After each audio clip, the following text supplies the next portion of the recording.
Hello, it's Randi Rhodes. Here's a clip from our show, and go to randyrhodes.com for the whole thing and a podcast. Buy a stinking podcast. Mary had a little lamb. The fall. We believe that all men are created equal. To the magnificent mosaic that is America. From radio beacon to radio beacon. I have a dream today. Change has come to America. Believe me. Knock, knock. Who's there? It's a figment of your imagination. Randi Rhodes Show. Turn up your... Could you explain the gap for the American people and what you're saying here today about there being tens of thousands of tests available, about how there being a huge amount of masks available, and what we're seeing on the ground, which is really the opposite of that. People are saying that they can't get tested even when they have symptoms. People are saying that doctors are telling us they don't have access to vital equipment. Can you explain that gap? That gap. I cannot explain a gap. I'm hearing very good things on the ground, Oh, and my we're God. dealing with love. They had to ramp up. They had an obsolete system, and they had a system simultaneously that was not meant for this. It wasn't meant for this. Nobody knew there'd be a pandemic or Liar. an epidemic of this proportion. Liar. Nobody's ever seen anything like this before. Liar. I can tell you that what we're doing is we're working with local governments, with states, governors, even mayors, on getting them to be able to get what they need. And the system is starting to work out very well. But we had to break a system, like breaking an egg, because the system we had was obsolete and didn't work. And that was the system we inherited. Okay, so he's lying clearly there, and we know that because today there is a blockbuster report that clearly shows that the Trump administration at Health and Human Services on October of 2019 started a fictional pandemic so that they could practice for a fictional pandemic named Crimson Contagion. It was a simulation by the Department of Health and Human Services.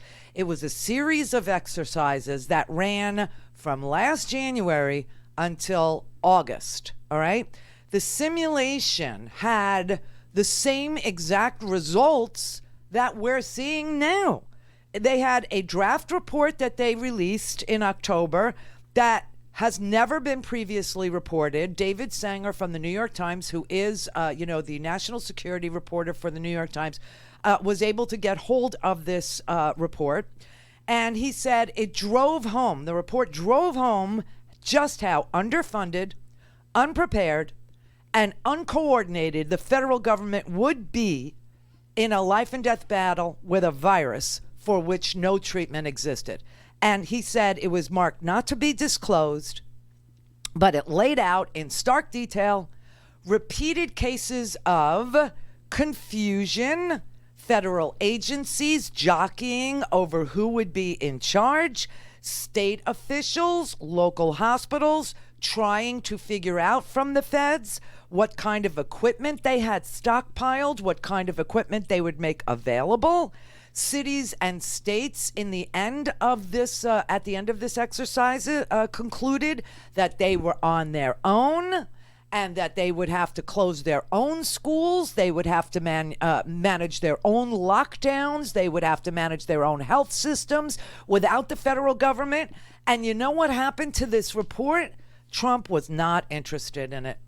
He wasn't interested. They didn't look at it at the executive office, and it was already modeled for him. They understood at Health and Human Services the trajectory of a pandemic, a virus that had no treatment and no test. They understood it. The administration was not interested. Now, Donald Trump keeps saying, quote, nobody knew there would be a pandemic or an epidemic of this proportion. No one's ever seen anything like this before. The truth is that our government has, over the past 5 years, demonstrated that the government of the United States had considerable knowledge about the risks of a pandemic and accurately predicted the very types of problems that Trump is saying no one could have known about.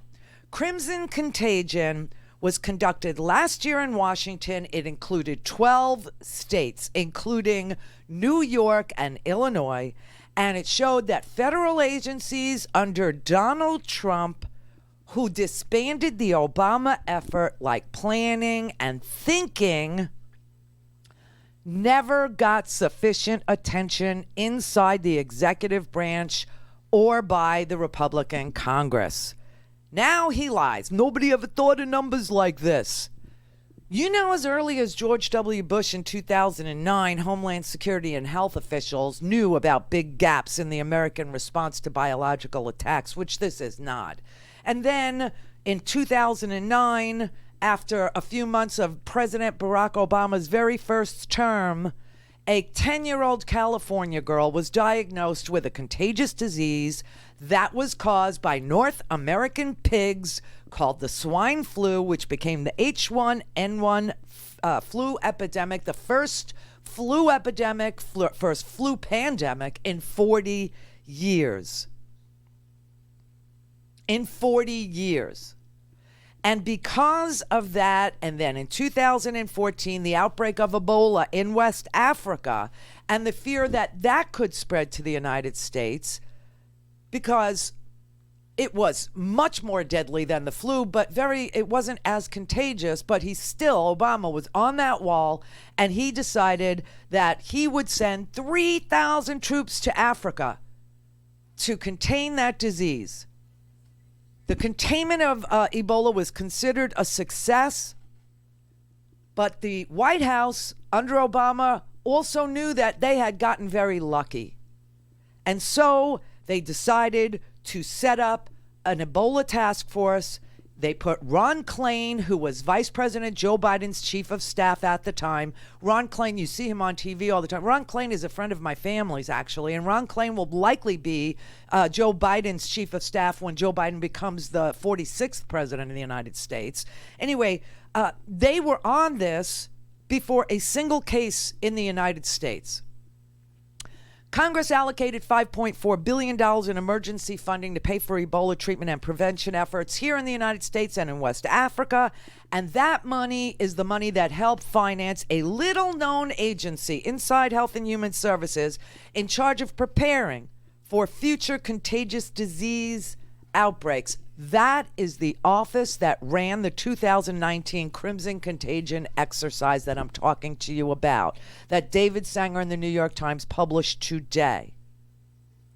We lost one guy in the Ebola epidemic. It was a Liberian citizen. He became the first person in the United States to be diagnosed with Ebola on American territory. It was in September of 2014.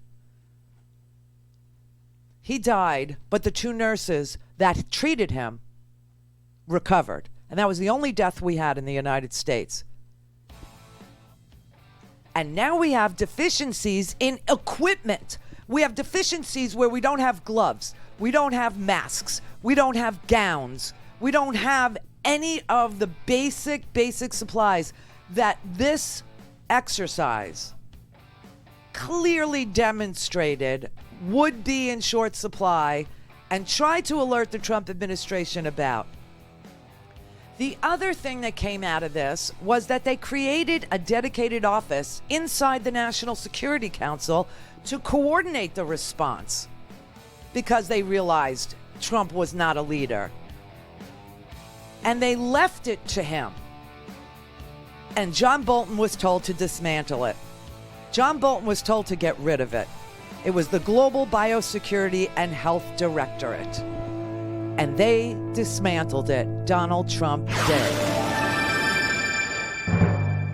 Go to RandiRhodes.com for the whole thing and a podcast. Buy a stinking podcast.